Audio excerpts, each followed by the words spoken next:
Environmental concern of shale gas. Shale drilling could affect the groundwater resource, which can contaminate the drinking water resources and also affect the fertility of the soil. The environmental shale gas drilling பண்ணும்போது பார்த்தீங்கன்னா it affect the groundwater resource.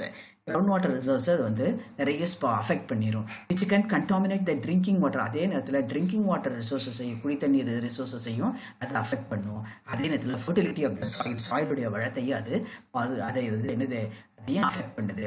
Environmental shale கேஸ்னால அந்த shale drilling பண்ணும்போது ground water resource affect பண்ணும், drinking water அதையும் contaminate பண்ணுது. அதே நேரத்தில் ஃபர்டிலிட்டி ஆஃப் த சாயிலையும் அஃபெக்ட் பண்ணுது. Million gallons of water is needed to break and release the shale gas, which in turn can affect the water table. இது என்ன பண்ணும்போது அதிகமான அளவுக்கு இந்த ட்ரில் பண்ணும்போது மில்லியன் கேலன்ஸ் ஆஃப் வாட்டர் வந்து தேவைப்படும். அந்த இதெல்லாம் பண்ணும்போது வாட்டர் டேபிள் நிச்சயமாக அது என்னது அஃபெக்ட் ஆயிடுது. Million gallons of water is needed to break and release the shale gas, which in turn can affect the water table. Next, எங்கெல்லாம் இந்த சேல் கேஸ் கிடைக்குது அப்படின்னா ஓட்டு நோலப்பாடு. India has identified 6 basins as areas for shale gas explorations. First Cambay, குஜராத்தில் கேம்பே, அஸ்ஸாமில் Arakan and then Arakan northeast and Gondwana central India, Krishna Godavari onshore, east coast, Kaveri onshore and Indo-Gangetic basins. இந்த 6 basins-ல shale gas ஆனது கிடைக்கிறது. Exploration வந்து 6 places-ல இருக்கு. Gambe, Gujarat, Assam, Arakan northeast, Gondwana central India, Krishna Godavari onshore, east coast, then Kaveri onshore and Indo-Gangetic basins. இந்த இடத்துல வந்து எல்லாம் என்ன shale gas explorations இருக்கு. Next one is wind energy. The kinetic energy is possessed by the wind due to high speed that can be converted into mechanical power by wind turbines. Wind energy, high speed due to the high speed of wind.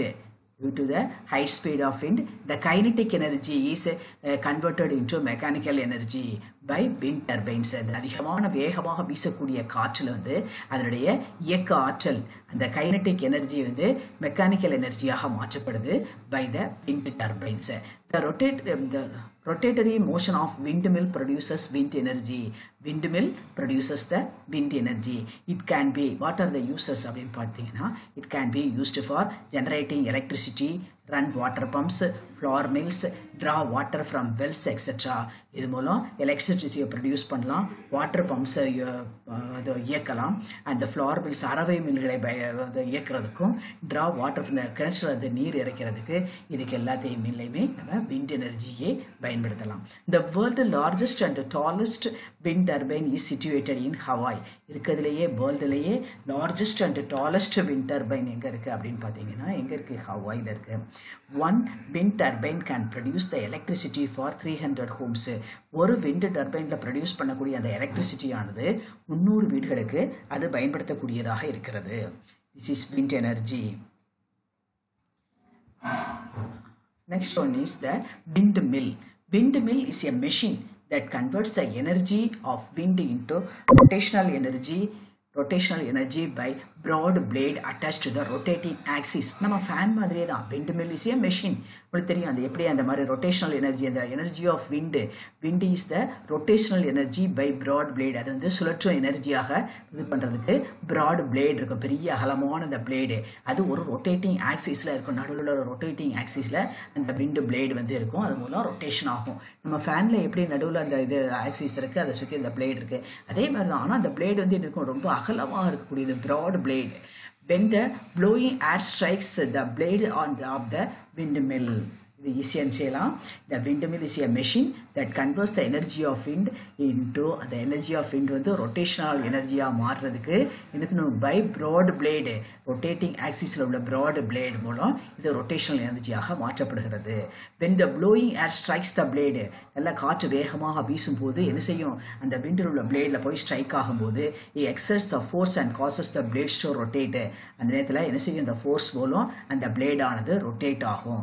The rotational movement of the blade operate the generator and electricity is produced and the rotational moment the blade operate பண்ணி என்னது generator மூலம் electricity produce பண்ணுது operate the generator பண்ணோம் அது மூலம் electricity ஆனது produce ஆகுது the energy output from the each windmill is coupled together to get the electricity on a commercial scale ஒவ்வொரு windmillல இருந்து வெளிய வரக்கூடிய அந்த எனர்ஜி எல்லாத்தையும் together எல்லாத்தையும் இணைச்சு அது commercial scale electricity produce பண்றாங்க windmill is a machine then that converts the energy of wind into rotational energy by a broad blade attached to the rotating axis. When the blowing air strikes the blades of the windmill, it exerts force and causes the blade to rotate. The rotational moment of the blade operates the generator and the electricity is produced. The energy output from each windmill is coupled together to get electricity on a commercial scale. What are the advantages of wind energy? What are the advantages of wind energy? Wind energy is free, eco-friendly, renewable sources of energy. இந்த விதமான free cost தான் இலவசமாக இருக்கிற மாதிரி it is free echo-friendly. அதே நேரத்தில் நமக்கு இதுலேயும் வந்து எர்த்லேயும் எந்த விதமான பொல்யூஷனையும் ஏற்படுத்தாது. ரினியூவபிள் சோர்சஸ் ஆஃப் எனர்ஜி, ஈஸியாக புதுப்பிக்கக்கூடிய sources of energy. It does not cause pollution, இந்த விதமான பொல்யூஷனையும் இதை ஏற்படுத்தாது. Expenses or periodic maintenance is low when compared to the other power sources. Solar energy எல்லாம் கம்பேர் பண்ணும்போது இதெல்லாம் என்ன செய்யும், very very easy. It is compared to other power சோர்ஸஸோட எக்ஸ்பென்சஸும் ரொம்ப கம்மியாக இருக்கும். Next one is water energy. Earth surface is covered with nearly 71% of water. Harnessing the energy from the flowing water can be used to produce electricity. The technique to harness the water energy called hydropower. Earth surface 71% water தான் இருக்கு. Harness the energy from flowing water. வேகமாக ஓடக்கூடிய அந்த வாட்டர்ல இருந்து நம்ம வந்து எலக்ட்ரிசிட்டியை produce பண்ணலாம். இந்த technique of harness the water எனர்ஜிக்கு பேரு hydro power. The electrical energy is derived from water falling from a height. Hilly areas are suitable for this purpose when there is a continuous flow of water in large amount falling from the high flows. The electrical energy எதில இருந்தெல்லாம் பார்த்தா derived from the water flow. இந்த அதிகமாக வேகமாக ஓடக்கூடிய water இதில் இருந்தும் தண்ணி வேகமாக ஓடக்கூடிய நீர்லேருந்து எடுக்கலாம். Water falling from the height, மிக உயரமான இடத்துலேருந்து தண்ணி கீழே விழுற அந்த இடத்துலையும் நம்ம எலக்ட்ரிசிட்டி ப்ரொடியூஸ் பண்ணலாம். Hilly areas are suitable for this purpose. ஏன் அப்படின்னா continuous flow of water, large amount of water வந்து கண்டினியூஸாக ஃப்ளோ ஆகிட்டே மேலே ஹை ஸ்லோப்ஸ்லேருந்து கீழே விழும்போது easy to generate the electricity. It does not cause the environmental pollution or waste generation. எந்த வேஸ்ட்டும் இதில் கிடையாது. அதே இதில் it does not cause the environmental pollution, எந்த விதமான பொல்யூஷனையும் இதை ஏற்படுத்தாது. Hydro power plants converts the kinetic energy of flowing water into electrical energy. இங்கே ஹைட்ரோ பவர் பிளான்ட்ஸில் the kinetic energy ஆனது, ஓடும் நீரில் இருக்கக்கூடிய அந்த kinetic energy ஆனது is changes into electricity. This is called hydroelectricity. Hydro power plants converts the kinetic energy of flowing water into electricity. This is called hydroelectricity.